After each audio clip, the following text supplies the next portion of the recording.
Hey everybody, welcome back to Movie Chatter. It feels like it's been forever since we've done a show. I don't know. Like a year. It does feel like It that. really Like a year. does. Look, his beard is a little grayer. Mine or Lou's? Just saying. Yeah, Yours. it is.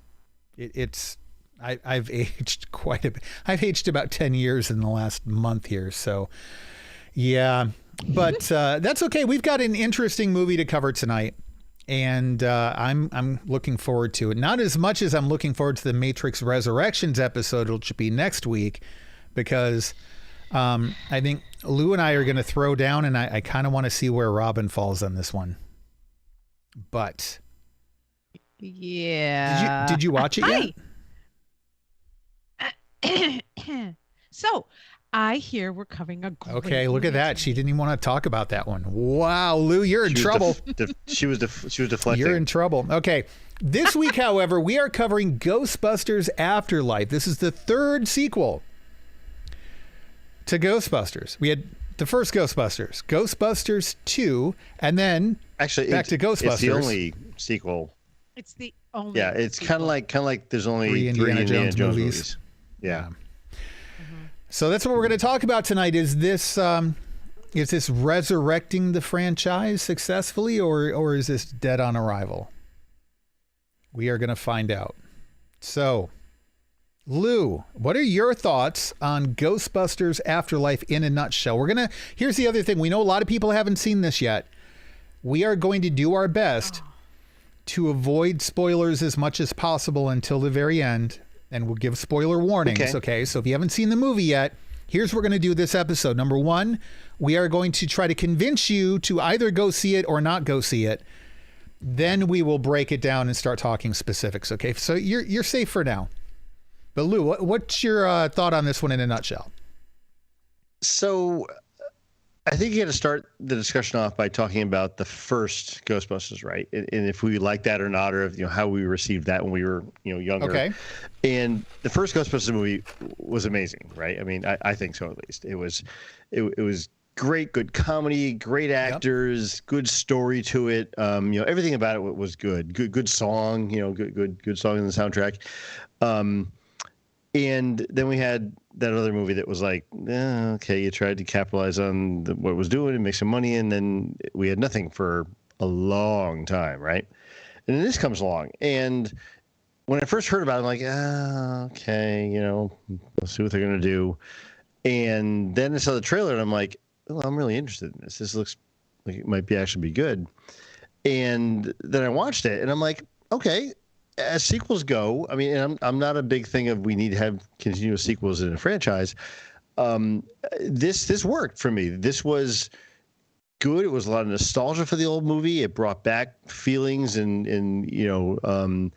the good times you had from that movie. It became all back to your memory, and you're like, wow, this is really good. And yet they didn't feel like they were just playing on your emotions and pulling the things that you'd expect them to do in a sequel. This is that thing that you remember from 30 years ago, and this is that thing you remember from 30 years. You didn't feel like you were being manipulated. Right. Yeah. Good way to put it, Eric. Yeah. So I really enjoyed watching it. I mean, would I have been happy if I never had this movie? Sure. It's not like I'm like, oh my God, this is amazing. I'm glad they did this. But it was really good, and I enjoyed it. Okay. I'll say it that way. Now, I'm going to go next because I know Robin's itching to say something, so I'm going to torture her a little bit. I know, right? me. We had a whole discussion before we started tonight about VR stuff, Beat Saber, a bunch of other things, and you could see Robin just like twitching, like, want to talk about the movie, talk about the movie. Let's record, people. Let's record. So I saw this in the theater. This was like kind of in a lull where COVID was manageable, and we got to see it in an almost empty theater. Again, now we're back to a point where I wouldn't do that again. But I was like you, Lou. I heard about it coming, and I'm like, yeah, nope, not interested. I heard about the concept, not interested. Saw the trailers. I'm like, okay, this is maybe doable, but still, I don't think it's going to work. I don't think it's going to be enough.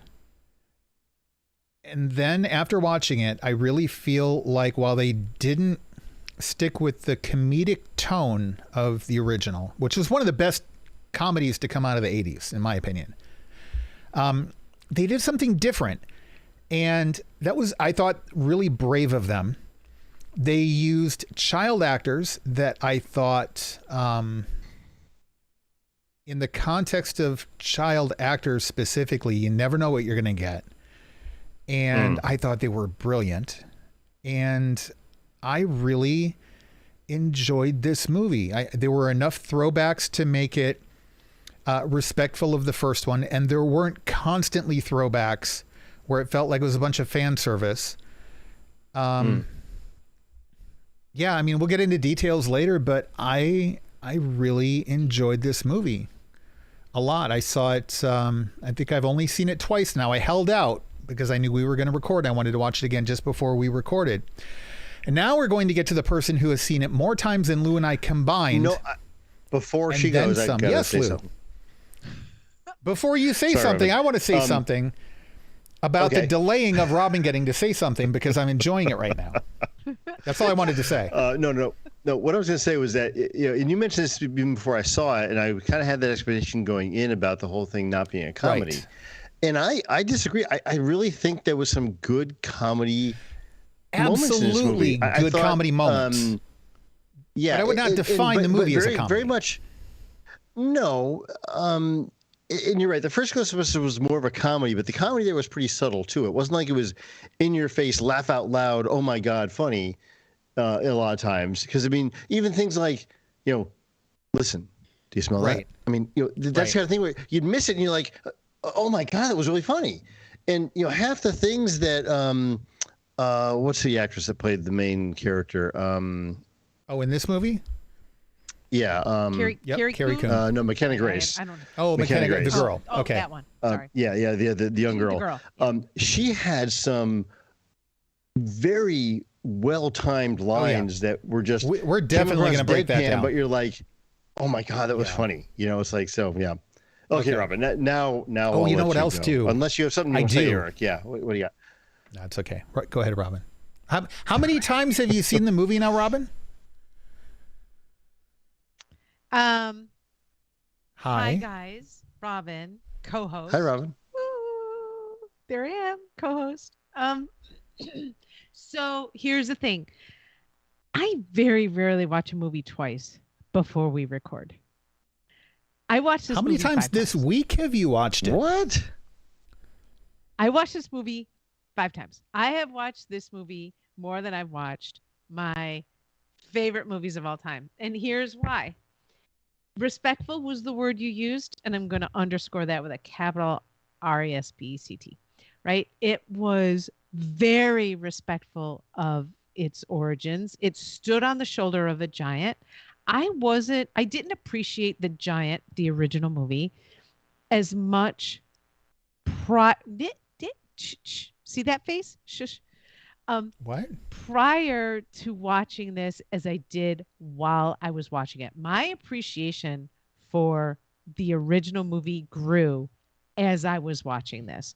And I think it's because I had it's like one of those movies you turn it on a rainy, you all know about me and rainy Saturday afternoons, right? I really need to. I was going to say, you have a lot of rain on your weekends, especially Saturdays. I do. I want rain on the weekends. Yes, rainy Saturday afternoons. And if it's on, regardless of where it is, I'm going to watch it, right? And it's going to be one of those things where I can multitask. But now I am actively going to go back and watch the original so that I can reappreciate this sequel. And it is probably, I think Hollywood and others need to learn from what the writer and the directors and the actors did here. Even down to my little favorite characters that are squishy.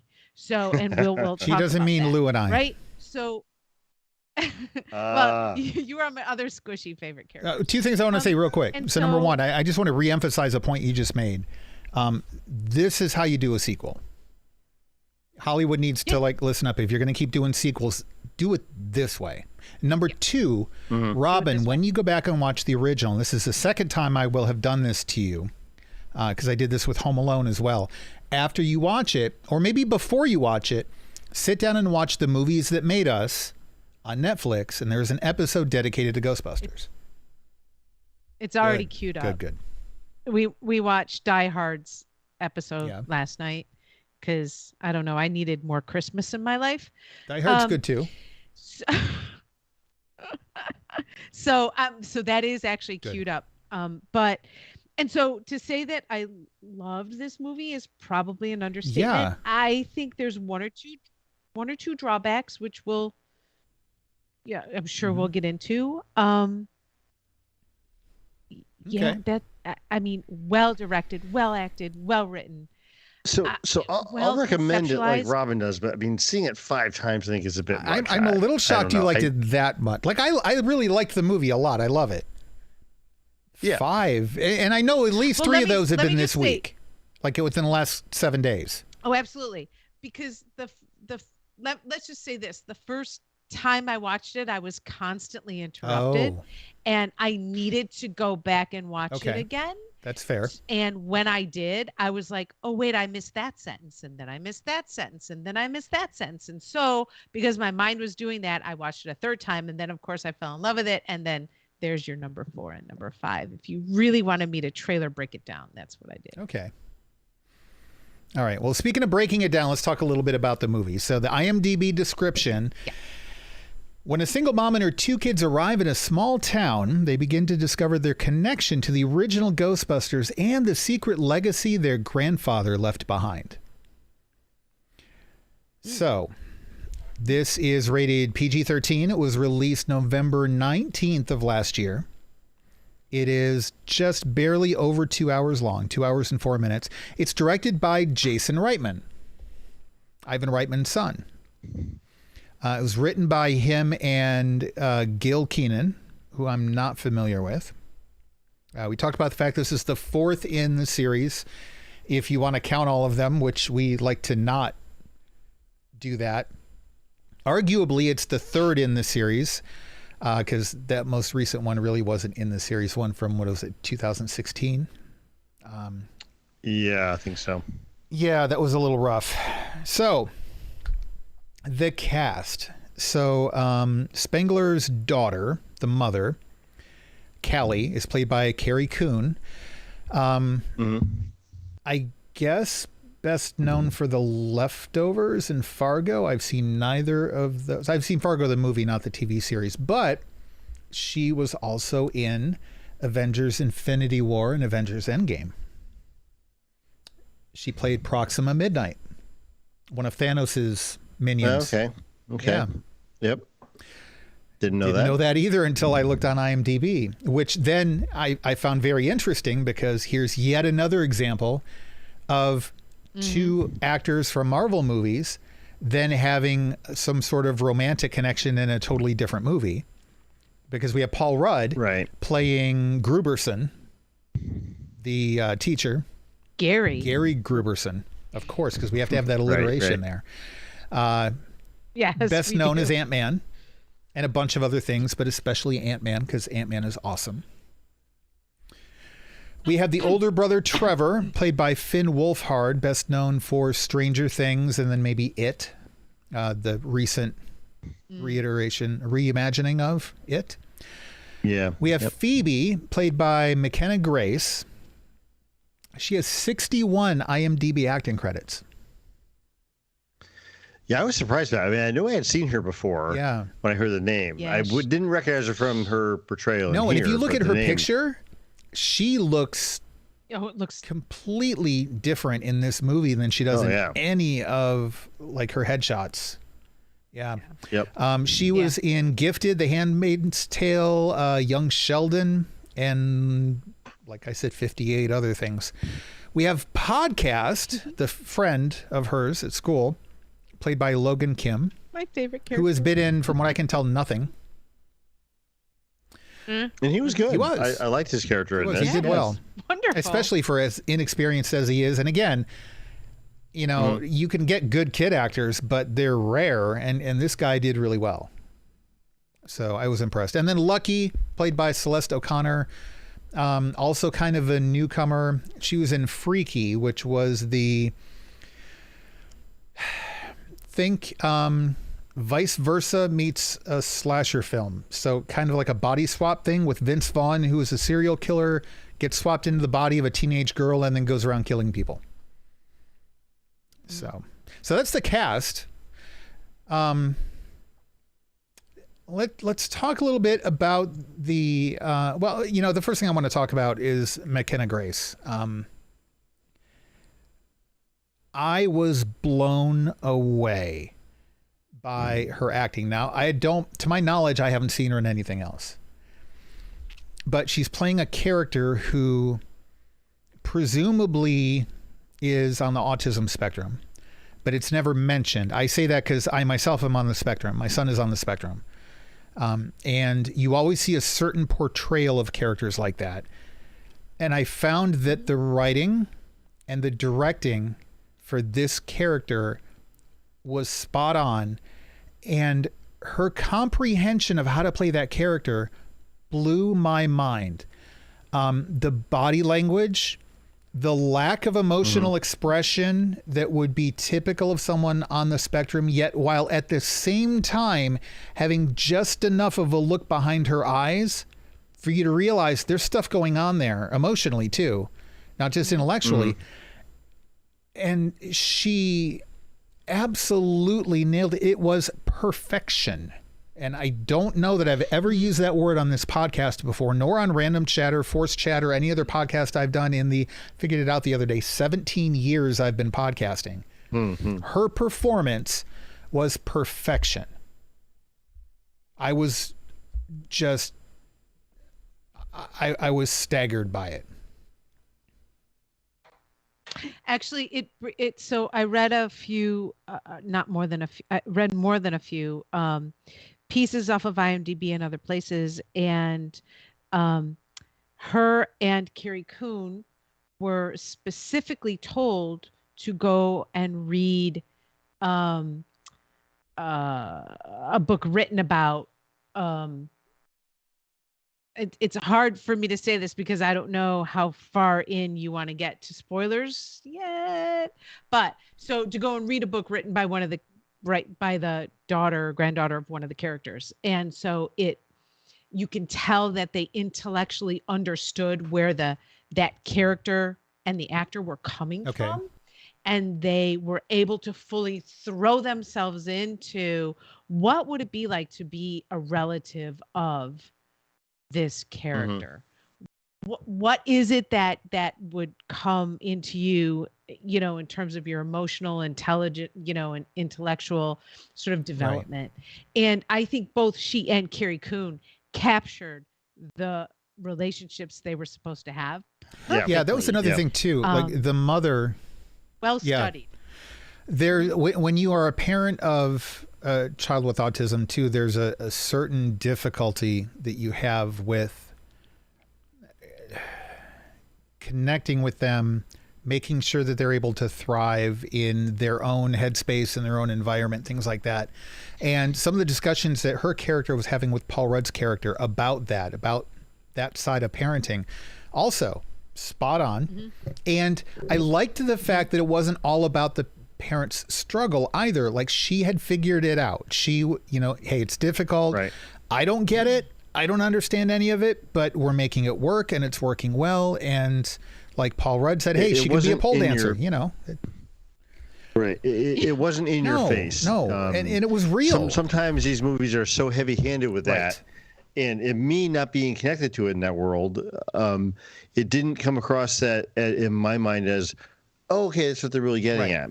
It was, I think I realized it at the end, but I'm like, okay, but it didn't dwell on it, so it didn't make me want to go down that path and think something above and beyond what the movie was really about. And it's well, I want to say one thing real quick to that point. A lot of times when someone has a mental health issue, a physical, otherwise abled, whatever type of label you want to put on it, their life becomes about that label. And I liked the fact that in this movie, we're having a normal life And Right. this just happens to be the situation. So to your point, it wasn't in your face. It wasn't preachy. It wasn't all about this hardship. It was, no, we're here. And this happens to be one of the dynamics going on within our family, which, by the way, was a healthy, you know, you've got a single mom who's struggling financially, et cetera. You've got a teenage boy who's rebelling. You have a younger child who is on the spectrum, and yet they're functioning in a healthy family unit. And, you know, they're just chugging right along. So this is what I want to say. There's more isms here that were handled brilliantly than we've even started to touch on. So you've got the classism, you've got poverty, you've got racism, you've got sexism, you've got everything in this movie where if you watch it 5 times, you'll go, yes, none of it was in your face, and all of it was at the service of telling a very mature story that happens to be sort of adjacent to reality. Right.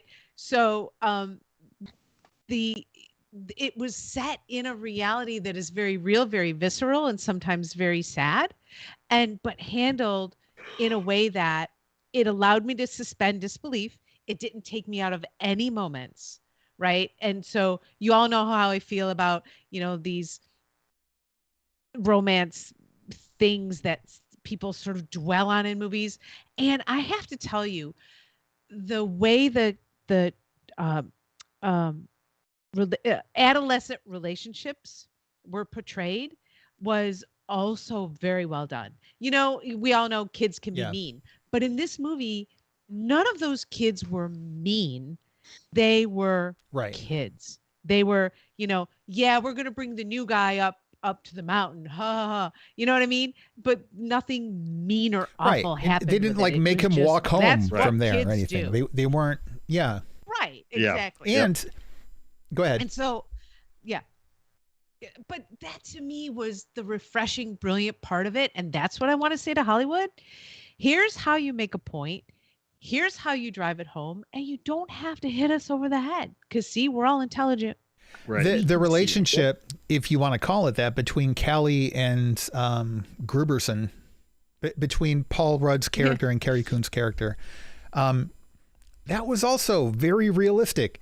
They went out on a date or two. There's no romance there. They're just like, they barely know each other. And yeah, there's interest. But in movies like this, typically you would see it turn into this whole romantic thing.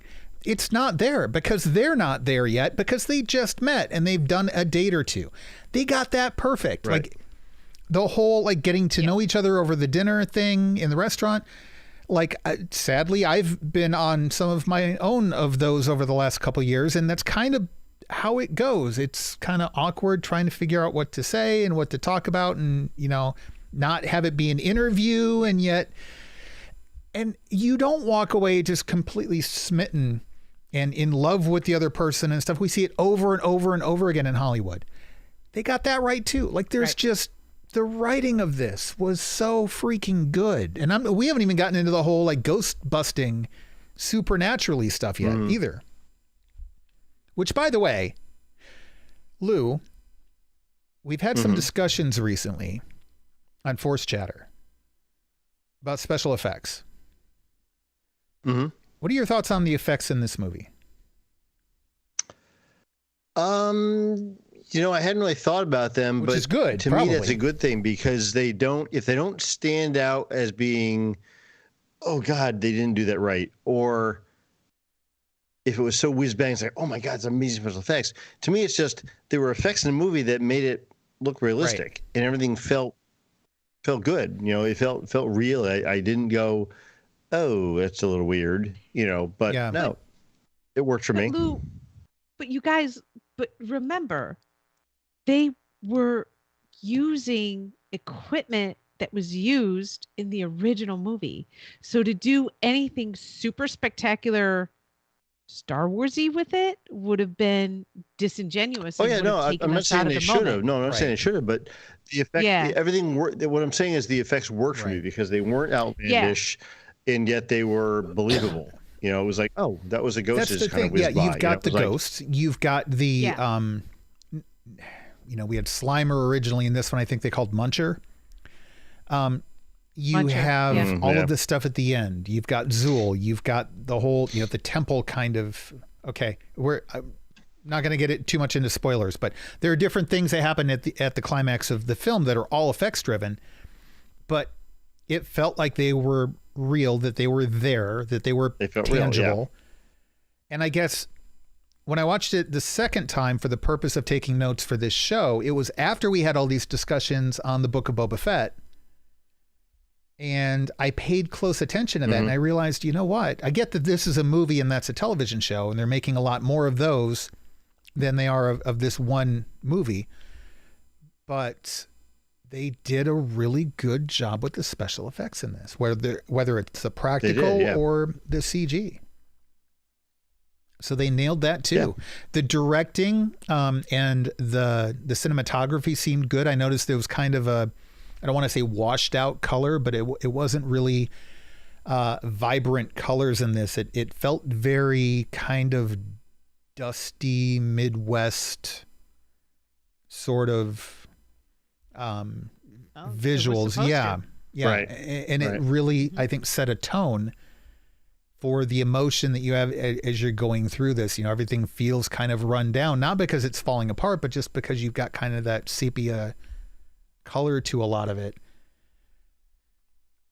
I don't know. I'm trying to find something bad to say about the movie just for the sake of being balanced and like. Okay, well, so I'll do that part. I'll go. I mean, I got nothing. I could really nitpick, but I feel like I would be going out of my way to nitpick for the sake. Well, I feel like I'm nitpicking a little bit too on this, but my whole thing was probably the thing that took me out of the movie a couple of times was the lack of continuity between what had come before and now, meaning nobody knew who the dirt farmer was, and yet Paul Rudd's character knew exactly who he was and brought up the YouTube videos, and this really happened. And so there was a disconnect where we didn't have a good representation of who if he was that guy and he was still doing his thing like he was in the very beginning of this movie in his farm out in the middle of nowhere, they wouldn't have just said, "Oh, it's the weird dirt farmer guy."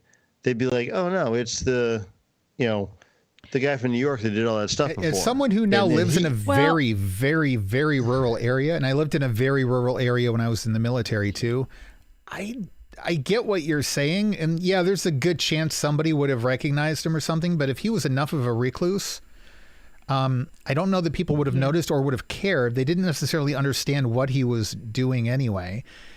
And right, but I think they would have known. I mean, you saw how quickly Paul Rudd's character knew exactly what that replica, was, and it's like, wow, So he seemed to be an exception. It would have been out there, and if he was there for that long, there would have been talk. Somebody would have said, "Oh my God, this is okay, yeah." No, because he pieced that together pretty quickly, but he was trying to figure out a different scientific. And not everybody in that town are scientists either. No, right. It was that replica, if you will, that made the light bulb start to click. And so that didn't take me out of the moment as quickly as something else. Everybody's very quick acceptance of what was happening. And I know why they had to do it, because they had a big story to tell, but it just seemed a little outlandish to me that everybody was like, "Oh, there's lights moving." Then that's Are you talking about like after the scene downtown, like, the chase scene downtown? Is that what you're? Well, even in the house, there was. Did you see the pile of books? That was a cool throwback to the original. Yep. Yes, but that bugged me. Like, why didn't anybody go up to that pile of books and go? Yeah. Because nobody thought, they just thought he's a crazy old man who stacked his books. I mean, I have relatives who do stupider things than that don't make any sense.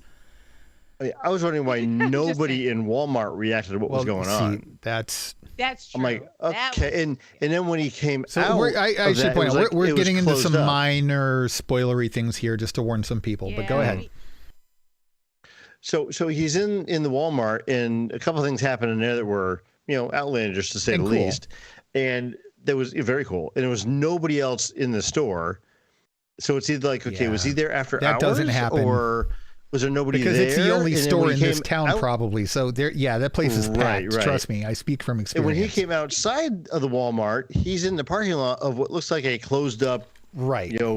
3 in the morning store that's closed. I'm like, that didn't really work. Yeah. So, okay, that's fair. But otherwise, can I ask you guys? Yeah. Can I ask you guys? Are you comfortable with everything that happened in the Walmart? Because that is the only time when I actually had to turn my head 5 times away from the screen. What do you mean? What do you mean? Okay, so again, spoiler warning here, and then try to leave some for the people who are going to stick through the episode, still having not seen it, regardless of our spoiler warnings. Let's just say, I'll say this: I have enough of an imagination. If you're going to want to see this, I would say stop. Pause now, watch and come back to it. Yeah, because because it's really hard to talk about this in its fullness and entirety without actually talking about it, which is what I kind of feel like we're doing. So, can I say? I mean, be as spoiler free as you can, but go ahead. Yeah. I mean, this movie was rated like PG-13. I don't know. PG-13. That scene in the Walmart with the little guys. Yeah. And is that what you're talking about? Oh, that was awesome. Some of that was in the trailer. That's funny. Yeah, that was funny. That was awesome. Yeah. No. So really? Really? Oh, no. I thought that was fantastic. Yeah, I love that. They're just marshmallows. No. They're haunted marshmallows. So the spirit just goes into a different marshmallow. No. Yeah.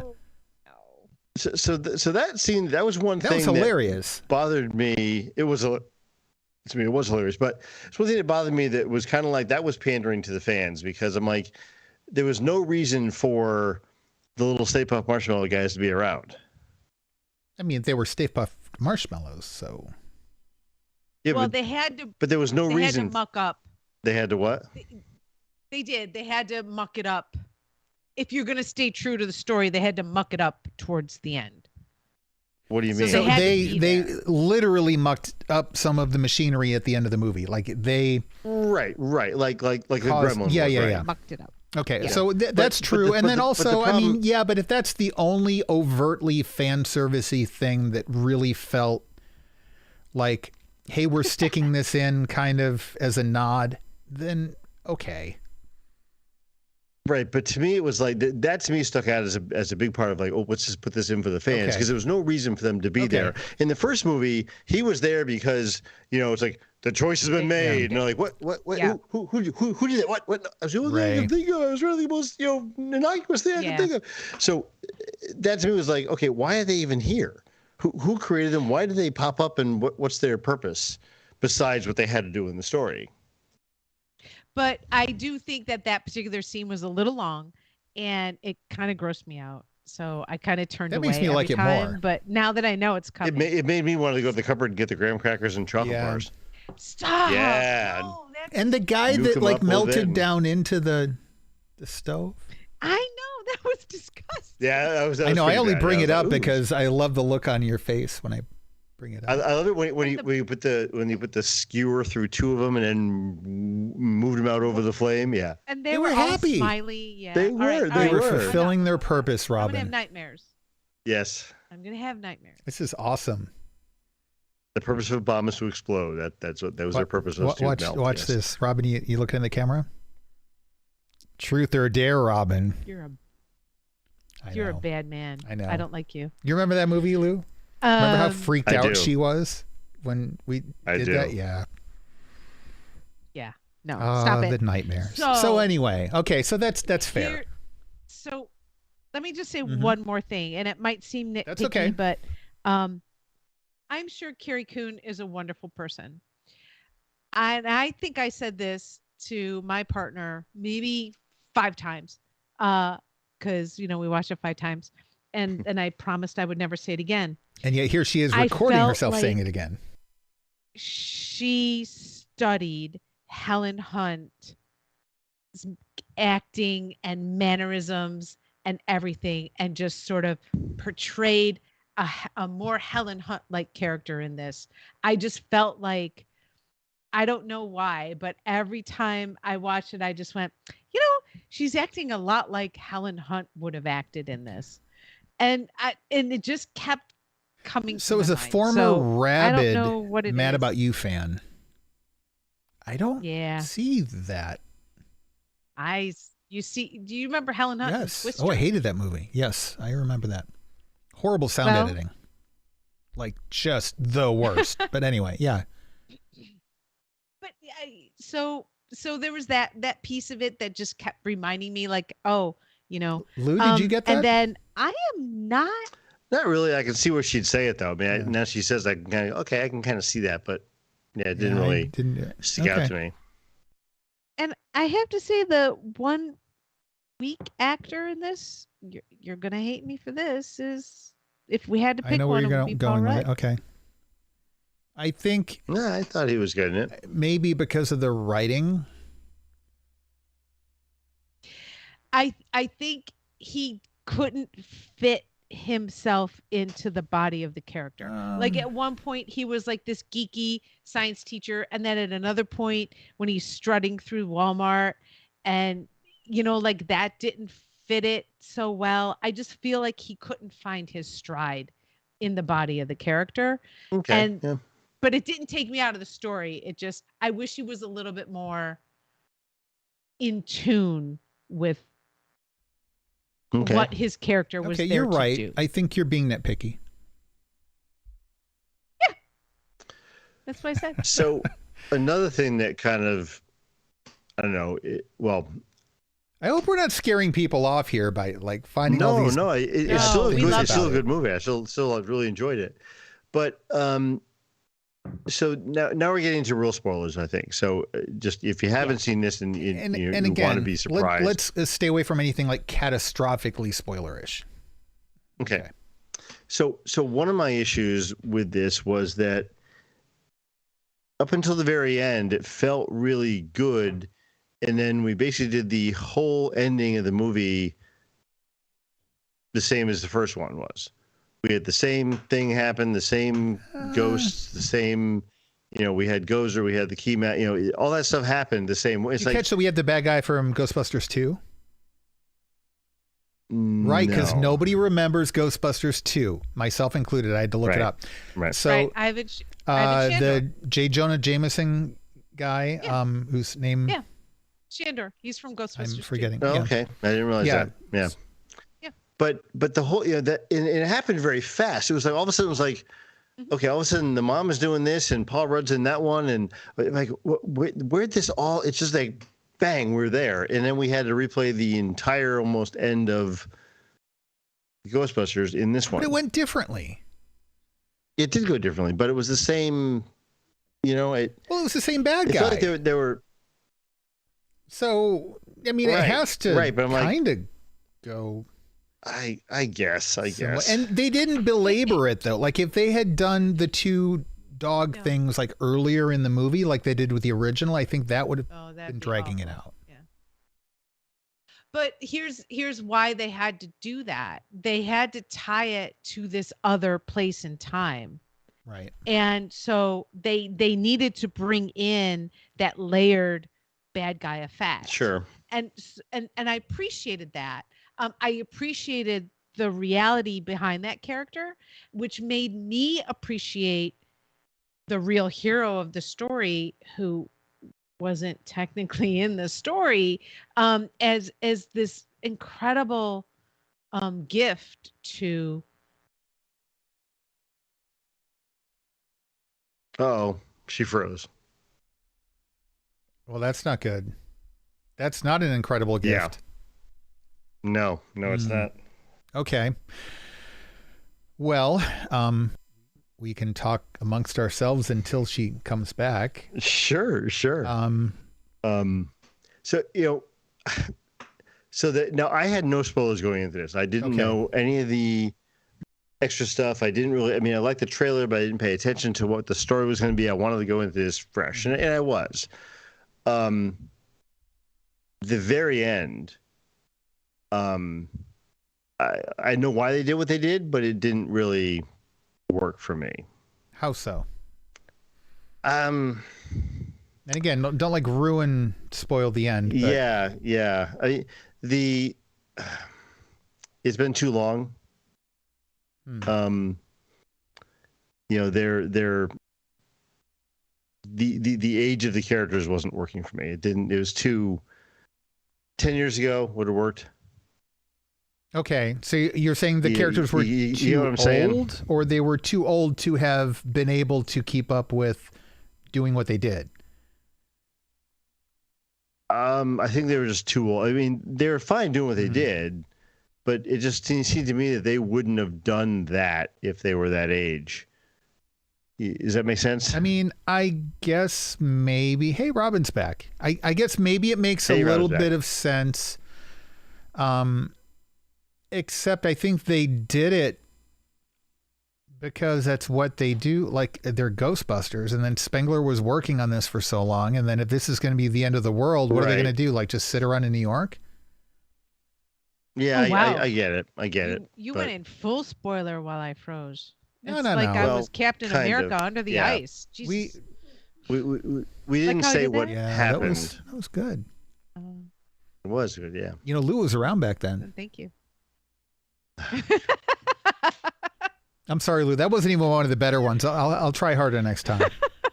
Why can't my Skype hang up? And it's sorry. You two are so fun. yeah. We were just talking about Lou's bringing up. He kind of felt like, would they have actually driven out there and shown up and did what they did? Yes. Hey, there's a Tim making a guest appearance too. For those of us watching in YouTube, our audio listeners need to go subscribe to our YouTube channel. So can I speak to that? Can I speak to that? Well, we haven't really said all about who and what and so forth. We didn't go like full spoiler. We referenced that there were some cameos. I mean, people kind of know. It's been out in the news and everything. Like, people know that there were cameos. So I didn't know that was going to happen at all. I didn't have any spoilers at all for the movie, as I said a few minutes ago when you were off, Robin. But what I was saying to Eric was the fact that the characters' ages were of the upper end of the spectrum, where I'm not sure they would have donned the gear and done what they did because they're old. Well, and we know how things work for old people, right, Lou? So I guess that's the other thing I wanted to bring up, but then I got nitpicky about Carrie Coon. Yeah, what's up with that? But and Helen Hunt's a good actor too. So Helen Hunt's it's like, I disagree with your assessment, but even if I did, like, that's not a bad thing. No, I don't know, but anyway, I didn't mind suspending disbelief for that, Lou. I really didn't. I don't know. It was like a Goonies moment for me, and that was like fine. I wanted to suspend disbelief because everybody else was just so amazingly excellent. And I think, like we established at the beginning, this was such a respectful treatment that I just wanted to go along with it. So I did. Okay. Okay. Yeah. Listen, I don't have anything that, could I nitpick? Yeah, there are a couple of scenes I could pick apart and say, no, this could have been better, that could have been better, but there's nothing that really bothered me while I was watching it, and I don't really have any interest in pulling anything apart. Like, everything about it was not a perfect movie. There were some perfect moments in this movie. And again, we're not going to spoil exactly how the ending happened, but I liked what they did with the ending, and I liked the more emotional moments for the audience. With it didn't get into like we were talking before, Lou. It didn't get into emotional manipulation. I think it was exactly the right amount. It wasn't too little. It wasn't too much. It was exactly the right amount. Yep. I mean, can I say one thing? I hope without spoiling it. Y'all know how I feel about movies and manipulating my emotions. I cried 5 times. Every single. I kind of get time. it. Didn't cry at all. I knew it was happening. Kind of get it. Like maybe the Nope. first time, maybe, but No, every time. So I will say one thing about this movie that I absolutely loved, and I think she's the reason why this movie succeeded so well for me is McKenna Grace. favorite part of the movie. Yeah. Her delivery of lines was fantastic. Her jokes It was, were perfect. Even And it's the exactly jokes were what someone on the fantastic. spectrum does. It's These all bad about dad puns jokes. and dad jokes. You know, It's what we do. when she came up to Gozer, right? When she's there and she's like, yeah, and she starts riffing jokes off to, and I'm like, that's just fantastic. You know, it's like it What do you worked. call a fish with no eyes? Yeah. Don't spoil it. Don't. Yeah, That's an old joke. Come on, people heard that one. they were all That's an old old joke. jokes. That was kind of the Even that was I the knew point. that. They were, It yeah. was funny. But you know, that and the interaction between her and Logan Kim, who played Podcast, was great. I mean, they made the perfect team that did what they had to do. It was just really And again, fun to I've watch. never seen a portrayal of someone on the spectrum that was as flawless as this one was. And everybody who's on the spectrum is different. But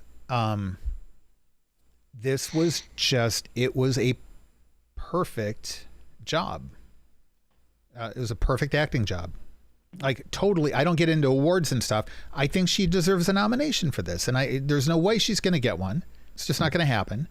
But this was perfection. Like she nailed it. And the comedic timing of the bad jokes delivered by someone who has no understanding of comedic timing was perfect. Like pulling that off. And I know part of it's Jason Reitman. I mean, let's give him some credit too. We haven't really even talked about him. Yeah. Holy crap. Like Yeah. for the movie to be so almost totally devoid of flaws. There were flaws, but I mean, compared to the other stuff we talk about on this show, not very many flaws. This guy, he did his job well. Well, and I do think there's something about walking Yeah. into something with heart and a full heart and a respectful heart. And I know this sounds a little airy-fairy for me, but I think they did it for the right reasons. I think they threw themselves into it, and that's what produces art, right? And so I'm going to forgive whatever small Right. flaws there might have been, and not because I knew it ahead of time, because I purposely did not read anything about it, unlike some other movies that are coming up. But I went into it like, this is kind of an interesting concept.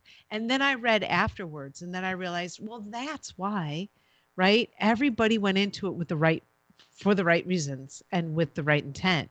And it was, I think, probably one of, you want to talk inclusivity in terms of Hollywood and how they're treating differing perspectives on the screen. I think this is probably the most inclusive movie we have seen in a long time. Without that sort of out in your face, we're redoing this because we want to be more, whatever. It didn't stereotype. It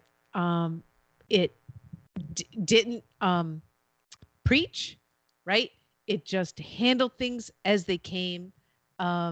In a very I don't know humane that I and would say it's respectful way. one of the most inclusive. I will say that the inclusivity that it covers is done better than nearly any other movie that. Yeah, it was I done wouldn't say organically. it has more necessarily, Yes, but thank what you. was there was, as you said, Lou, done very organically. Like it felt very natural. Yeah, absolutely. Yeah. Any particular favorite moments of we didn't talk about this. I want to throw this out. I know that you were saying Paul Rudd's character might have been kind of the weak link in this. I kind of liked his character. It was not the strongest part of the movie. I think the kids were, which I never thought I would say. But I love that he had them watching Cujo.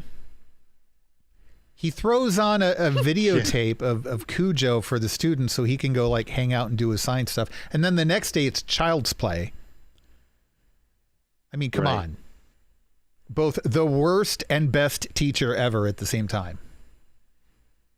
So, but any particular favorite moments from the movie? I know we haven't really discussed particulars for the sake of not going over spoilers. I liked the chase scene. I liked the fact that each of the kids had kind of a role. You had the driver, you had the gunner, you had the trapper. And I thought that sequence worked well. I think the other similar types of sequences later worked well. I like, with the exception of the one miner ghost, M-I-N-E-R, as in someone who works in a mine, who shows up in the cafe later on during the kind of the montage thing. The effects there were kind of, yeah. But the rest of the ghosts I thought were really good, and I liked Muncher. Yeah. I thought that worked well. Yeah. And again, I love the jokes. The comedy I thought was really good. Not just by McKenna, but by all of the cast, though I think she had the best. Again, just the way that she delivered the jokes as someone who can't deliver jokes, it was perfection. I don't know. Any other favorite moments? I can't say my favorite. Well, you can tell us like when it happened. I'm guessing for you it was kind of the reunion thing at the end. End of the movie. Okay. Yeah. Yeah. The thing that made you cry. It had to happen to make it complete. I make women cry all the time, and they never call me their favorite thing. Lou, come on, what's up with that? I don't know. But I also watched the end credit, so there was a mid credit and then an end credit. I think the end credit was. It was. I was surprised by that. Yeah. I really enjoyed that. Yeah. And now, of course, there was a tiny, tiny little sliver at the very end that suggests that we might be getting a sequel. Thoughts? Yes. You're on board for that? Yay. Depends. Okay, so you're not going to get the moments for that were your favorite in this movie and the next one, because that's kind of done now. But I have to say, like, if they do another movie that's as good as this one, I'm okay with it. I don't see that there's a need for a sequel. If they do it, I don't think so either. But if they do it, it has to stand on its own completely. It can't. Yes. I mean, this one had to have help from the first one, and it worked really well. But the next one can't. Next one's got to be on its own. Yeah, I would agree with that. I don't think they're going to do one. I think they can. I agree. They threw it in there as I'd be happy if that happened. Yeah. All right. Well, I guess that's going to do it. I don't know that there's a lot else to talk about unless we really want to get into specific spoilers. But then for the people, the people who have been listening anyway, despite the warnings, I don't want to actually ruin anything for them. So I think we're going to end it right there then. So that's going to do it for Ghostbusters Afterlife. I think that it was easily the strongest of any of the sequels. I think it was probably one of the strongest sequels in Hollywood. I can't recommend it highly enough. Not everybody's going to love it. They're going to want, some people want it to be a comedy like the original was, and it's not, in my opinion, a comedy. Like, I don't think comedy describes the overall movie. I think probably adventure, kind of an action adventure sort of thing, or supernatural adventure with a lot of comedy in it. So I think the tone might throw some people, but I think most people are really going to like this movie. It's a solid movie. I recommend it. It sounds like both, well, obviously Robin, 5 times plus is planning out her next viewing, I think. See, there you go. I actually am. I told a friend of mine to watch it, and she's like, "Oh, okay, is it worth the money that I'm going to spend? And I'm like, yes, That's another thing. I'll give you the money. I mean, is it worth? Like, Why don't you give me her phone number? I'll Yeah. have a talk with her. Right now, it's not on a streaming service. You've got to buy it on Amazon. You've got to buy it on iTunes, something like that. So that's a question. Is it worth the money? I'm going to say, I think it is. Yes. And Robin just gave her opinion. So Lou, what do you think? Number one, recommendation. And then number two, is it worth paying the money? Do you wait until streaming? Do you wait until like network television? What do you think? I mean, ideally, I think you'd wait until it's on a streaming service that you already pay for and get it, with that service. I mean, is it worth the money you spent on it? Yeah, it's worth it. But you could easily wait and see it. Yeah, sure. On Netflix or wherever it's going to be out there too. So if you really want to see it and you're anxious, you've probably already seen it by now. But if you haven't seen it and you still want to see it, yeah, by all means, pony up the $17.99 or whatever it is to get it. Yeah. And if not, wait till it's on, whatever streaming service of choice that has it for free. I would say that if you decide to go ahead and purchase it, I don't think you'll regret it. I think that's really what it boils down to. Some people are just naturally more patient and can wait for streaming services, right. and that's fine. If that works for you, go for it. But I would say you would not find it a waste of money to purchase this movie. So now, next up, we're going to be talking about, I really want to transition by saying, speaking of things that would be a waste, but yeah, we'll save it for the actual movie. Do we even have to do a show I'm done. now? Like, I think I've said everything I need to say about Matrix Resurrections. No, I haven't. No, there's more I need to say. Wow. Yeah, next up we're doing Matrix Resurrections. Yeah, we don't do. have to cover it. We really do. Actually, yeah. No, we really don't. So Lou, anyway, I kind of think I see where this is going with our third member here. So. Oh, I do too. Yeah. I still say I really enjoyed it. Just understand, you're going to be carrying that opinion next episode. Where you're going to have to represent. Fine. Well, okay. I don't know. We'll All right, that's your homework for next week. Go watch Matrix Resurrections while it's still on HBO Max, because it will be leaving soon, very soon. So check it out now while you can, and then we're going to talk about it next week on Movie Chatter. And it's good that we're wrapping up, because I'm starting to lose my voice here. So don't forget to listen to us live on Sunday night. We start normally about 8 p.m. Eastern time, a little bit after that. But 8 p.m. Eastern on Sunday nights, we do First Chatter, where we are covering the Book of Boba Fett. And then we do Random Chatter, where we are covering various different reviews. We actually have some news this week. We might go back to doing news shows soon if we're lucky. Yeah, I know. Thanks a lot, COVID. Wow. Next Tuesday night at about 8:30 p.m. Eastern, we will be doing the Matrix Resurrections. And if you are listening to the audio podcast for this, don't forget to head over to youtube.com/randomchatter. Hit the subscribe and like button. If you hit the notification button, you'll be notified of when we post new episodes or when we go live. So that's a good way to get this content first before the other audio listeners. And you can post in the comments below and let us know what you thought of these movies, or if there's anything else you'd like to cover in the future as well. That's going to do it for this episode of Movie Chatter. So until next weekend, take care, everybody, and we'll see you